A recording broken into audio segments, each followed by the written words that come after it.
திருப்போரூர் அடுத்த படூர் ஊராட்சியில் சைபர் குற்றங்கள் குறித்த விழிப்புணர்வு பேரணி 500க்கும் மேற்பட்ட கல்லூரி மாணவர்கள் பங்கேற்பு. செங்கல்பட்டு மாவட்டம் திருப்போரூர் அடுத்த படூர் ஊராட்சி நிர்வாகம் மற்றும் மாற்றத்தை நோக்கி அறக்கட்டளை இணைந்து நடத்திய சைபர் குற்றங்கள் குறித்த விழிப்புணர்வு பேரணி படூர் ரவுண்டானா அருகே துவங்கியது.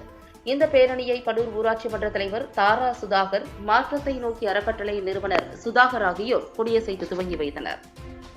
தொடர்ந்து விழிப்புணர்வு பேரணி படூர் ரவுண்டானாவில் இருந்து OMR சாலை வழியாக 2 கிலோமீட்டர் தூரம் வரை சென்று இந்துஸ்தான் பல்கலைக்கழகத்தை வந்தடைந்தது. பேரணியின் முக்கிய நோக்கமாக 3ஆம் ரக செயலிகளின் மூலம் லோன் வாங்க வைத்து பின்னர் தங்களின் புகைப்படத்தை தவறாக சித்தரித்து மிரட்டி பணம் பறிக்கும் மோசடி நடைபெற்று வருகின்றது. வேலை வாங்கி தருவதாக கூறி அனுப்பிய இணைப்பிற்குள் சென்று 10 ரூபாய் அனுப்ப சொல்லி மொத்த வங்கி பணத்தையும் திருடும் மோசடி நடைபெற்று வருகின்றது. எனவே இதுபோன்ற சமுதாயத்திற்கு தீங்கு விளைவிக்கும் சைபர் கிரைம் செயல்களில் ஈடுபட்ட நபர்களால் பாதிக்கப்பட்ட நபர்கள் 1930 என்ற எண்ணில் புகார் அளிக்கலாம் என பொதுமக்களுக்கு அறிவுறுத்தப்பட்டது. இந்நிகழ்ச்சியில் மாற்றத்தை நோக்கி அறக்கட்டளை நிறுவனர் சுதாகர், இந்துஸ்தான் நிகர்நிலை பல்கலைக்கழகத்தின் பேராசிரியர்கள் மற்றும் 500க்கும் மேற்பட்ட மாணவர்கள் கலந்து கொண்டனர்.